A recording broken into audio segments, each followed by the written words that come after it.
AP today news ప్రజలందరికీ విజ్ఞప్తి. గత 2 రోజులుగా 4 సభ్యుల చెట్టి గ్యాంగ్ ముఠా విజయనగరం జిల్లా రాంభద్రాపురం పరిధిలో Visakhapatnam city Padmanabham police station పరిధి సత్యనారాయణపురం ఆపోజిట్ 5th బెటాలియన్ ఏరియాలో హైవేకి దగ్గరలో నివాసం ఉంటున్న ఇళ్లను టార్గెట్ చేసి సదరు ఇంటి డోర్కు హోల్ చేసి డోర్స్ ఓపెన్ చేసి ఇంట్లోకి ప్రవేశించి ఇంట్లో ఉంటున్న వ్యక్తులను గాయపరిచి బంగారం డబ్బును తీసుకెళ్లిపోవడం జరిగింది.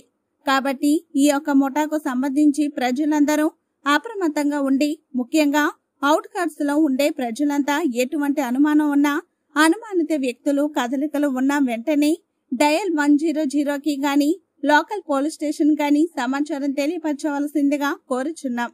ఇట్లు inspector, central crime station, Anakapalli జిల్లా.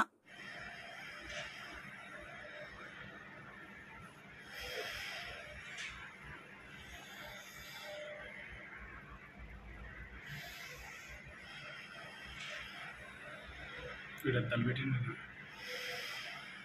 కాగుల్స్ పెట్టింటారు.